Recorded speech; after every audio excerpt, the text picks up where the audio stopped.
He grabbed her arm in the middle of the airport terminal and told her to sit down and wait like everyone else. She didn't sit down. She didn't raise her voice either. She just looked at him the way you look at something you've already calculated and found manageable. And she said, quietly enough that only he could hear it, "Take your hand off my arm." Staff Sergeant Dylan Graves had been with the 75th Ranger Regiment for 6 years. He was broad-shouldered and certain of himself in the way that men become certain when nothing has ever seriously challenged them. He was in civilian clothes, off-duty, traveling home to Fort Benning for a long weekend, and he had decided somewhere between his third drink at the terminal bar and the woman sitting alone at gate C-14 was the kind of quiet that needed fixing. She was maybe 32, 33. She was small frame, dark hair pulled back without effort. She was wearing a plain gray jacket and jeans and had a worn canvas bag at her feet. That was the kind of bag you carry when you've learned not to check luggage, because checked luggage doesn't come back the way you left it. She'd been sitting there for 2 hours reading nothing, looking at nothing in particular, with the settled self-contained quality of someone whose inner life required no external input. Graves had misread that quality. Men often did. When he sat down beside her and started talking, she gave him exactly one polite redirection. When he didn't take it, she went quiet. When he leaned in and said something that the people 2 seats away couldn't quite hear, but whose tone was clear enough to make them look away, she set down the water bottle she'd been holding and looked at him for the first time with her full attention. That was when he grabbed her arm. It lasted approximately 4 seconds. His hand on her arm, his face close to hers, the theatrical lean of a man who believes proximity is the same as power. And then she moved, and those 4 seconds became a different kind of memory entirely. She didn't yell. She didn't make a scene in the way the word scene usually means. What she did was precise and economical and over before the 2 nearest gate agents had fully registered that something was happening. Graves went from standing to sitting in a motion that had no theatrical quality whatsoever. Just cause and effect applied with the clean logic of someone for whom this type of situation had long ago become a problem with a known solution. He was on the floor. She was standing. Her bag was on her shoulder. She was looking at him with the same expression she'd had for the last 2 hours, which was to say, no expression at all. "You should get some ice on that," she said. Then she walked to the window and stood looking at the tarmac, and the gate area resumed its noise around her, and Sergeant First Class Dylan Graves sat on the floor of Terminal C and began slowly to understand that he did not know who he had just put his hand on. Her name was Sergeant First Class Nora Weld, and the things she had done in the previous 11 years were not the kinds of things that appeared in personnel files that most people were cleared to read. Weld had enlisted at 21 out of a small town in eastern Montana, where the winters lasted 6 months and the summers were short, and the general understanding was that if you wanted something different, you went and got it yourself, because no one was going to bring it to you. She'd been an exceptional shooter since she was 14, the kind of shooter that ranges don't see often, the kind where the range instructor goes quiet and stops giving tips and just watches. She'd qualified expert on every weapons platform the Army had put in front of her. She'd been selected for a specialized marksmanship program at 24 that did not have a public-facing designation. She had served 2 tours in Afghanistan, 1 in Syria, and a 3rd deployment in a location she was not permitted to name in any context that wasn't classified to the appropriate level. None of this was visible on her face, or in her posture, or in the gray jacket she was wearing, which was the point. The invisibility was not accidental. It was the result of 11 years of deliberate practice in being exactly what people expected to see, and nothing more, because in the environments where she'd worked, being underestimated was not a disadvantage. It was a tool. The flight boarded 40 minutes late. Weld took her window seat, put her bag under the seat in front of her, and closed her eyes. Graves was 6 rows back. She could feel him looking at her the way you feel a change in air pressure. It didn't concern her. She'd been felt the same way by things considerably more dangerous than a ranger sergeant with a bruised ego and a hurt wrist. She was flying home to Colorado Springs, where she had an apartment she'd rented 3 months ago and barely furnished and didn't think of as home yet. She'd been cycling between assignments for 2 years without a fixed base, which had its advantages and its particular kind of erosion. She was thinking about the assignment debriefing she had scheduled for Thursday. She was thinking about whether she'd call her sister when she landed or let it go to voicemail again. She was thinking about the fact that she'd been awake for 22 hours, and the seat reclined 1 inch, and the man in front of her had already used it. She wasn't thinking about Graves. He had been resolved. She'd moved on. She landed in Colorado Springs at 11:40 p.m. She took a rideshare to her apartment, made herself eat something cold from the refrigerator, and was asleep by midnight. She did not know yet that Graves had spent the flight making phone calls from the aircraft Wi-Fi, or that one of those phone calls had gone to his platoon sergeant, or that the platoon sergeant had made another call to someone who knew someone who could, in theory, find out who she was. She did not know any of that. She just knew the seat had been uncomfortable, and the food at the terminal had been mediocre, and she was deeply, correctly, tired. What she didn't know was that in 36 hours, she would be standing in a gymnasium at Fort Carson, Colorado, and Dylan Graves would be sitting across a table from her. And the reason for that would be the most unexpected professional assignment she'd received since the one that had taken her to Syria. The notification came Thursday morning, an hour before her scheduled debrief, in the form of a message from her command, redirecting her to a joint marksmanship integration program at Fort Carson. Mandatory attendance, duration 1 week. Instructor role attached to a mixed unit assessment for Ranger and Special Forces personnel rotating through the region. Effective immediately. She read it twice. Then she read the attached personnel manifest for the unit she'd be working with. Graves, DJ, Staff Sergeant, 75th Ranger Regiment. He was 12 names down on the list. Weld sat with this information for approximately 45 seconds. Then she packed her range bag, drank her coffee standing at the kitchen counter, and drove to Fort Carson. The gymnasium was standard issue. Folding tables, plastic chairs, projection screen at the front, the institutional white and fluorescent quality of every Army training room she'd ever been in. 12 soldiers from 3 different units were already seated when she arrived. She took the position at the front and set her bag down and looked at the room. She found Graves in the 3rd row. He found her at approximately the same moment. Whatever he'd expected, this was not it. His face went through 3 different expressions in the span of 2 seconds. She watched him arrive at a 4th, which was the careful blankness of a man deciding how to manage a situation he had not anticipated. She gave him nothing, not acknowledgement, not hostility, just the same settled forward attention she gave everyone else in the room. "Gentlemen," she said, and then, because there were 2 women in the unit, she added "and otherwise. Welcome to the first day of the Joint Marksmanship Integration Program. My name is Sergeant First Class Weld." She didn't add anything to that. No unit designation, no credential list, no setup for the week. Just the name and the rank, and then silence. The silence of someone who doesn't need to fill space to occupy it. She began. The first morning was assessment, which she told them straight out. Not training, not instruction, observation. She wanted to see how they shot before she said anything about how they shot, because in her experience, the most counterproductive thing an instructor could do was tell a student what was wrong before watching them demonstrate what was right. You learned more from watching someone succeed than from cataloging their errors. The errors lived inside the successes. You just had to know where to look. They went to the range in 2 groups of 6. She watched. She said almost nothing. She made notes in a small black notebook with a mechanical pencil, the kind of notes that were more lines and symbols than words. A system she'd developed over years of tracking shooter mechanics in environments where writing in longhand took too long. Graves shot well.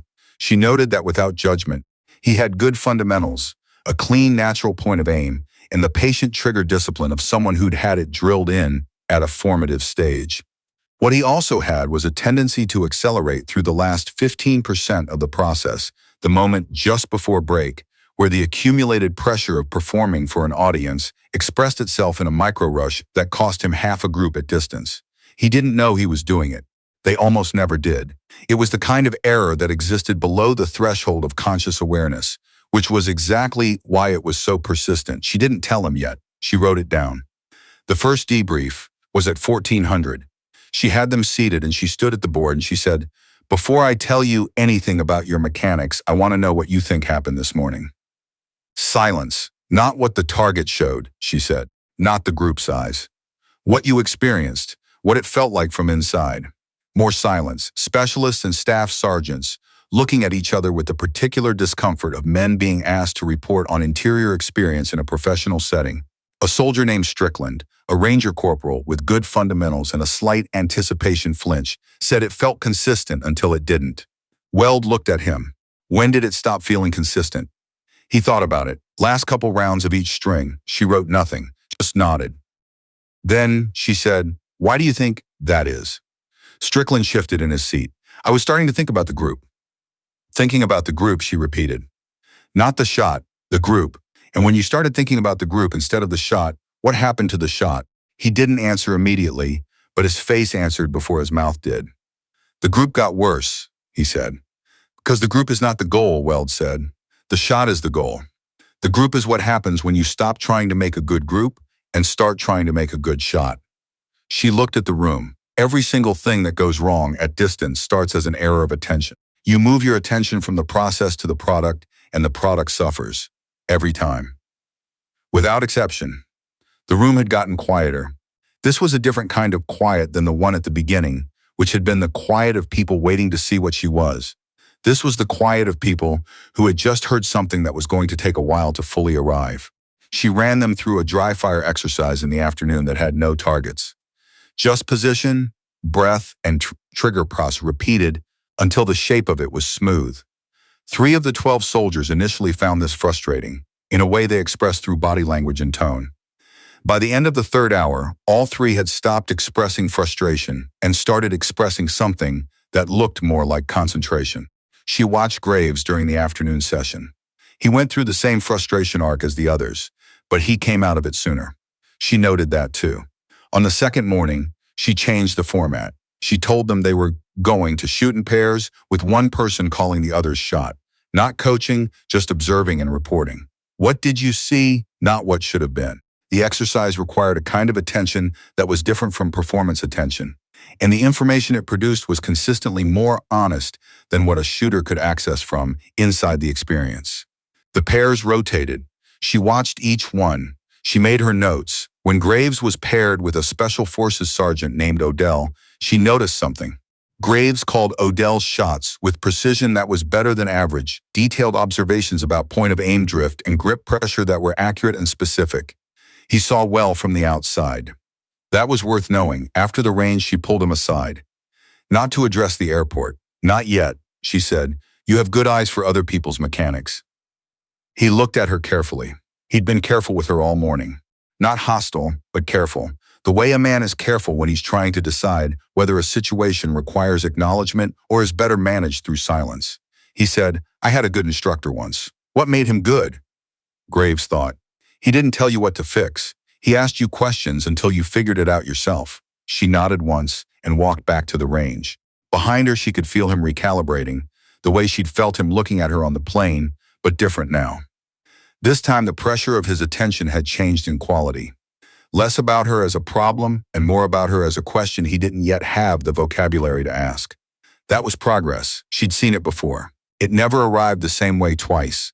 The second evening, she was doing her notes at the range table after everyone had cleared out when a soldier she hadn't spoken to directly came and sat across from her.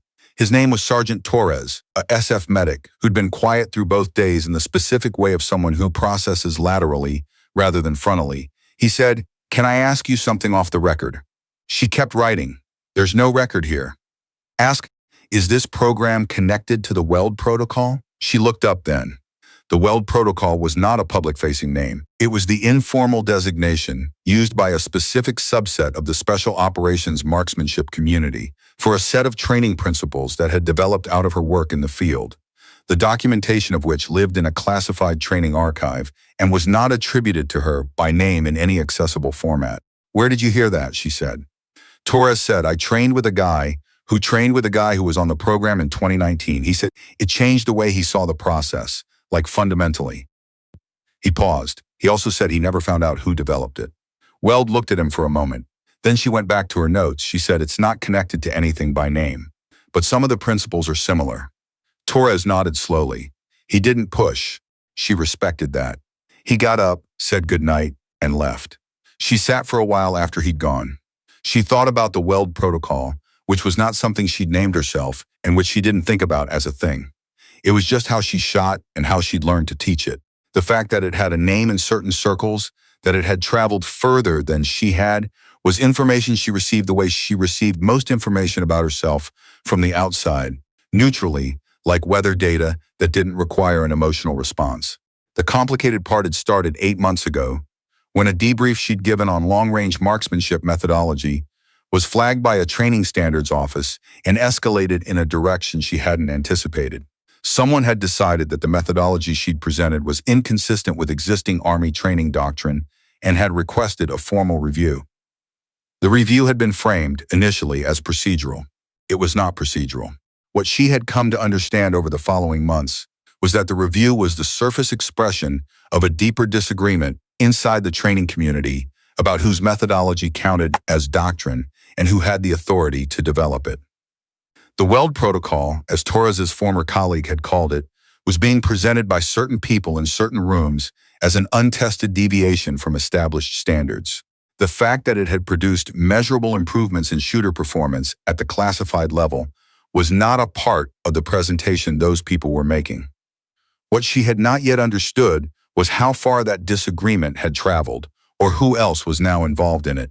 She found out on day 3. She was finishing the morning debrief when she got a message from her command. A formal training review panel had been convened at the Combined Arms Center at Fort Leavenworth. The panel would be evaluating 3 specific elements of her methodology. The review was scheduled for Friday, which was the last day of the current program. She had 4 days. She put the phone in her pocket. She finished the debrief. She dismissed the group for lunch. Then she stood in the empty gymnasium for 2 minutes doing nothing that was visible, which was not the same as doing nothing. 4 days to complete a program that these soldiers needed, and then a room full of people who had been given a particular version of her work and asked to evaluate it against a standard she hadn't been consulted on. She went and got lunch. She ate it at the range table. She kept working. On day 3, she took the group through what she called compressed time shooting, a set of exercises designed to produce good mechanics under increasing time pressure. The point wasn't to shoot fast. The point was to discover at what speed your process began to degrade, and then work backwards from that speed until you understood what was doing the degrading. Most soldiers assumed that speed was the enemy of accuracy. Weld's position was that speed was a diagnostic, that what broke under pressure had always been slightly broken, but not visible at standard pace. She ran each shooter through 5 stages of time compression. She had Strickland calling her commentary from the side, continuing the paired observation format because Strickland had turned out to have exceptionally clear eyes and she was using him. When she got to Graves, she watched the first 3 stages without saying anything. On the 4th stage, the error she'd identified on day 1, the acceleration through the last 15%, became fully visible. He saw it himself when it happened. She could tell by the way he stopped and stood for a second before he engaged the reset. She came and stood beside him. She didn't take the rifle. She just said, "Where does it go wrong?" He was quiet for a moment. Right before the break, he said, "Why?" He thought, longer than she expected. Then he said, "Because I stopped trusting the process and try to make it happen." She said, "And when you try to make it happen," he said, "it doesn't happen." She nodded once and stepped back, and he shot the 5th stage, and the group was the tightest it had been all week, and he knew why, which was the only version of improvement that would hold under operational pressure. She walked away from the firing line and wrote 1 word in her notebook: arrived. It meant he'd gotten somewhere. It didn't mean he'd stay there. Getting there and staying there were different problems, and the second one took longer. That evening, Torres came back to the range table. This time he wasn't alone.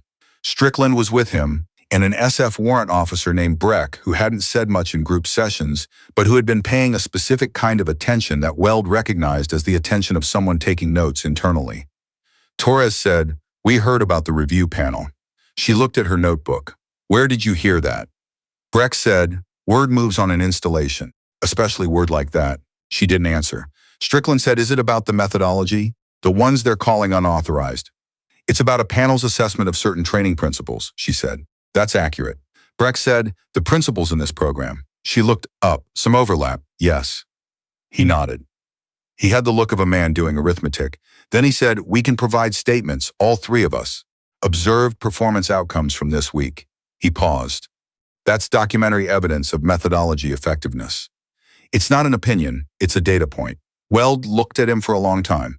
He held it without discomfort, which was one of the things she'd noticed about Breck across 3 days, that he had a high tolerance for being looked at directly. She said, "That's not a small thing to offer." He said, "I know what I saw this week. I know what I saw in myself." She paused. If someone is trying to bury that because it came from the wrong direction, that matters. Torres said, "Same." Strickland said, "I'll write whatever you need."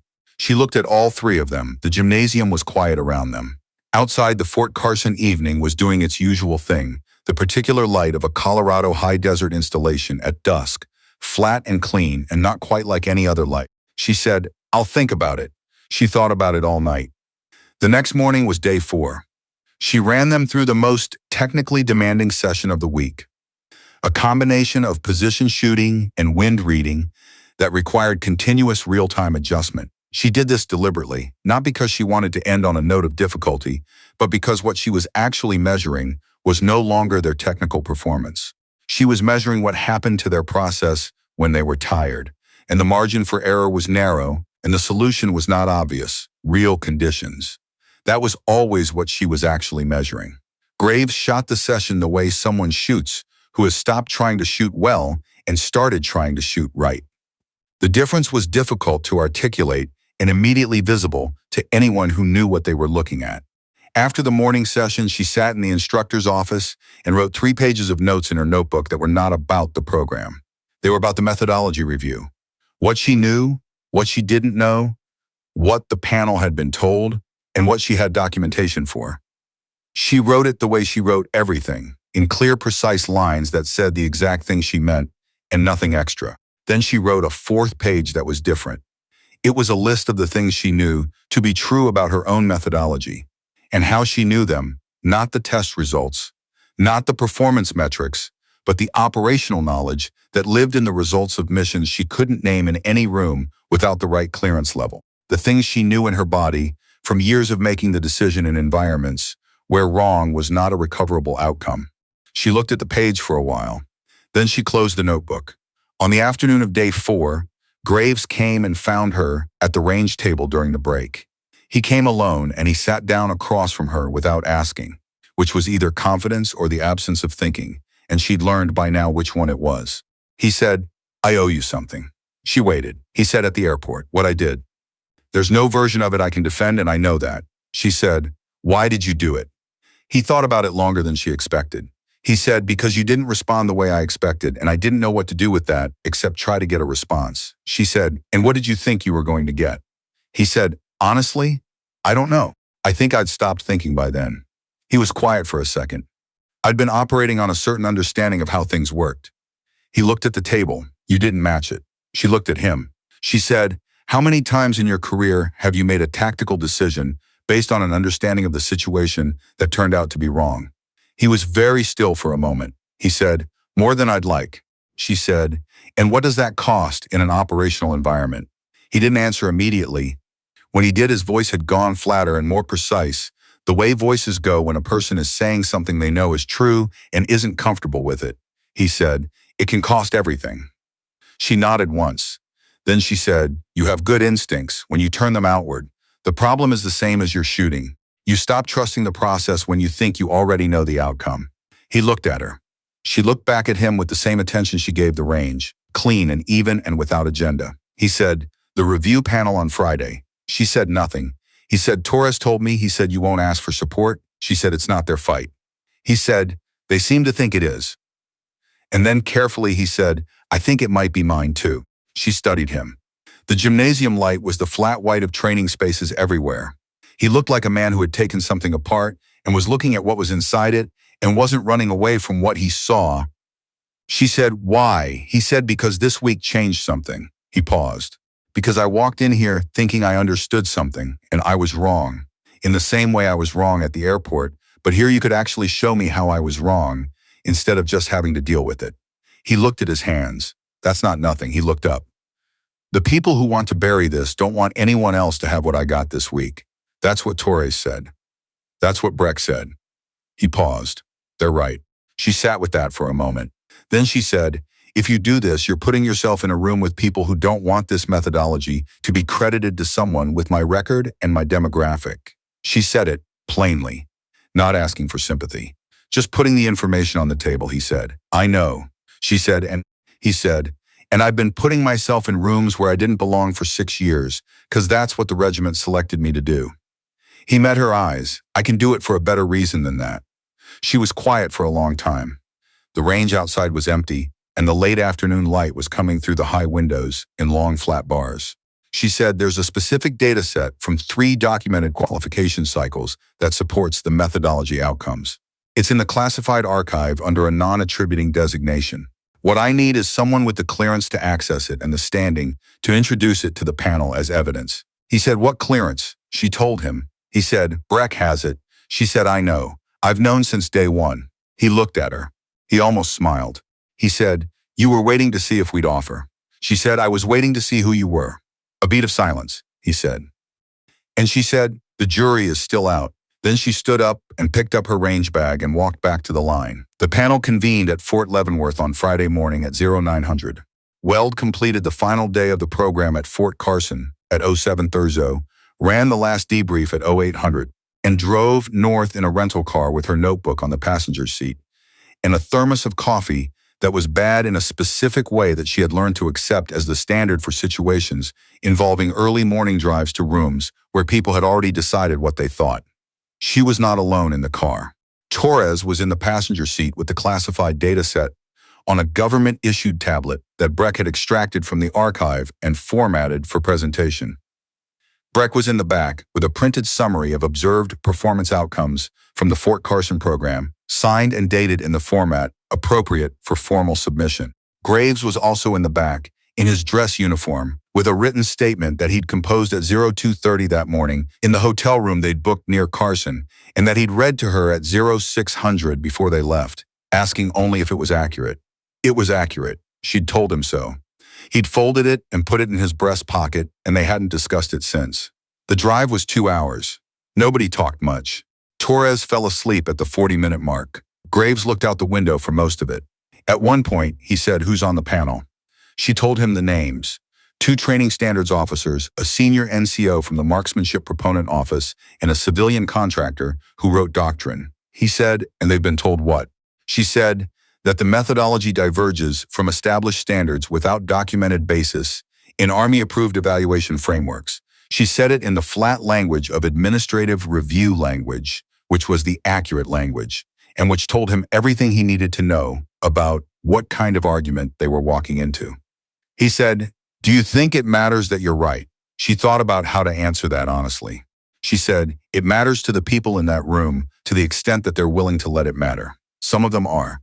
Some of them are there for reasons that have nothing to do with whether I'm right. He said, then why do this? She looked at the road ahead. She said, because the methodology works. Because there are soldiers in the field right now whose performance I helped build, and some of them came home from places they might not have come home from if they'd been trained differently. She paused. That doesn't belong in a filing cabinet under an incorrect finding. She said it without heat, just the facts as she understood them, and the reason she was driving north at 0700 on a Friday morning instead of going home to her mostly empty apartment and sleeping. He was quiet for a moment. Then he said, that's it? That's the whole reason? She said, what else would there be? He didn't answer. He looked back out the window, but something in his face had shifted in a way that she caught in the peripheral and didn't comment on. Because it wasn't her job to narrate his realizations. It was her job to give him the conditions under which they could happen. She'd done that. The rest was his. The panel room was standard government issue. Long table, water pitchers, projection screen, the kind of room where careers were reviewed and sometimes ended, which had a particular quality of air pressure she'd learned to not give weight to. She sat at one end of the table. Torres set up the data. Breck placed the Fort Carson summary at each panel member's position, quietly and without comment. Graves sat to her right, which was not where she'd told him to sit. It was where he chose to sit, and she made no comment. The panel lead, a colonel named Whitfield, who had the bearing of someone who'd made up his mind 2 days ago and was observing procedural form, said they were there to evaluate 3 specific elements of the training methodology in question. He outlined them in the language of training standards review, which was the language of people who have made evaluation into a bureaucratic object so that it stops being about the thing being evaluated. When he finished, he looked at her, and said, "Sergeant First Class Weld, do you have an opening statement?" She said yes. She made it. She did not use the language of training standards review. She used the language of what had actually happened, which was that she had developed a methodology over 11 years of operational experience, tested it in classified environments, documented the outcomes, and then watched those outcomes be attributed in certain circles to the methodology, while the methodology itself was simultaneously being characterized in other circles as unverified. She said this plainly. She did not perform outrage about it. Then she said, "I have 3 things to submit." Torres presented the data set. Breck presented the Fort Carson outcome summary. Graves presented his written statement, standing briefly while he read it, in the voice of a man who has chosen his words carefully and means all of them, a statement about what he had observed and experienced in 5 days of instruction and what he assessed its operational value to be, specific and clear and signed. When he sat back down, the room was quiet in the specific way. Rooms go quiet when something has been said that the people in them have to now reckon with. The civilian contractor who wrote doctrine was looking at the data set with the expression of someone who is encountering information that complicates his existing document. Whitfield was looking at Graves with the expression of a man recalibrating the scope of what he'd agreed to convene. The review took 4 hours. She answered every question. She did not hedge. She did not perform the careful diplomacies of someone who is hoping to manage an outcome. She said what was true, and she said it in the same voice she used on the range. The voice that had no interest in being louder than necessary and no interest in being quieter either. When it was over, Whitfield said the panel's finding would be issued within 30 days. It would include a determination on the question of whether the methodology met the standard for formal incorporation into Army marksmanship doctrine. He said it with the careful neutrality of a man who doesn't want to be on record prejudging the outcome. She thanked him and stood and walked out. In the corridor, Torres let out a slow breath. Breck said, "That data set is going to be hard to argue with." She said, "They'll find a way to try." Then she said, "Thank you, both of you." And she said it the way she said everything, clean and without extra weight, but they were smart enough to hear what was under it. Graves came out last. He'd stayed a moment longer in the room, and she didn't ask why. He stood in the corridor looking like a man who has done something that surprised him and is now deciding what to make of that. She said, "You don't have to be here." He said, "I know." She said, "Your statement, that took something." He said, "It took less than I thought it would." He paused. "That's something you taught me?" He looked at her. "Not the mechanics. The other thing." She said, "What other thing?" He said that the process is the thing. You don't override the process because you want a particular result. You trust it and see what it produces. She looked at him. She said, "That took you less than a week." He said, "I had a good teacher." She thought about Montana and 11 years, and the particular silence of a field position at 3 in the morning in a country she couldn't name in this corridor. She thought about the soldiers she'd put through the program and what they'd taken back with them into environments where the margin between correct and incorrect was measured in outcomes she'd never know about. She thought about the panel room and the document that would be issued in 30 days that might or might not say the right thing, and the fact that either way the methodology would continue because truth has a tendency to continue regardless of whether the paperwork reflects it. She picked up her bag. She said, "Come back. Better. Not if you happen to think of it. Just as a requirement." And she looked at him when she said it, the same direct level look she'd given him on the range, and he held it without flinching, which he'd been able to do since about day 2. He said, "Yes, Sergeant." She walked down the corridor toward the exit. Torres fell in beside her, and then Breck, then Graves slightly behind, not catching up but not falling further back either, the particular formation of people who have been through something together and don't need to name it. Outside, the Kansas morning was flat and wide and very bright. The sky went all the way to the edges. She stood in it for a moment. She breathed. Then she got in the car and drove back toward what came next, which was the apartment in Colorado Springs that she hadn't furnished yet, and a phone call she kept not making to her sister, and a Thursday debriefing that had become something else entirely, and 30 days of waiting for a document that might not say what she knew to be true, and which she would, regardless, continue to know. Some things didn't depend on the paperwork. She'd learned that the way she'd learned most things, in the field, in the dark, after the outcome was already decided, and all that remained was carrying what you knew back into the light.